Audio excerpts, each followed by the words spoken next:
அண்மை செய்தியை பார்க்கின்றோம். குப்பை கொட்டினால் 1 லட்சம் ரூபாய் வரை அபராதம் விதிக்கப்படும் என எச்சரிக்கை விடுக்கப்பட்டிருக்கிறது. குறிப்பாக மதுரை மாநகராட்சி இந்த அறிவிப்பினை வெளியிட்டிருக்கிறது.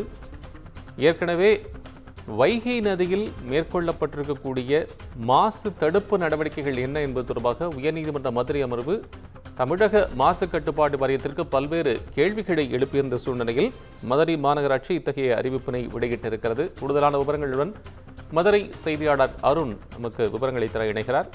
அருண், இது தொடர்பான உங்களது விவரம்.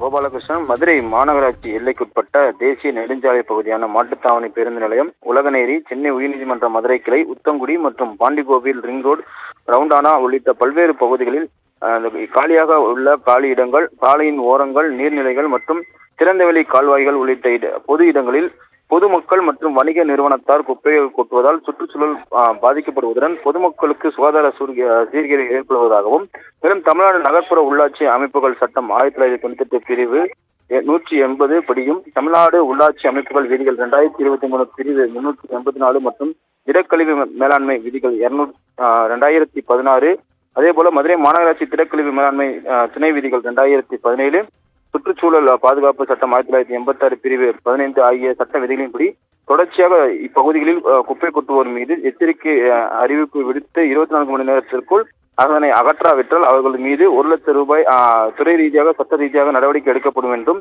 எனவே பொதுமக்கள் மற்றும் வணிக நிறுவனங்கள் குப்பைகளை மக்கும் மற்றும் மக்கா குப்பை என தரம் பிரித்து மதுரை மாநகராட்சியின் சார்பில் குப்பைகள் சேகரிக்கும் பணியை செய்யக்கூடிய தூய்மை பணியாளர்களிடம் வழங்குமாறும், குப்பைகளை அருகில் உள்ள மாநகராட்சியின் சார்பில் வைக்கப்பட்டுள்ள குப்பை தொட்டியில் கொட்டுமாறும் அறிவுறுத்தப்பட்டுள்ளது. இதை மீறும் நபர்கள் மீது கடுமையாக நடவடிக்கை எடுப்பதுடன் 1 லட்சம் ரூபாய் அபராதம் விதிக்கப்படுவதாக மதுரை மாநகராட்சி சார்பில் இன்றைய ஒரு அறிவிப்பு ஆனது வெளியிடப்பட்டிருக்கிறது. கோபாலகிருஷ்ணன்,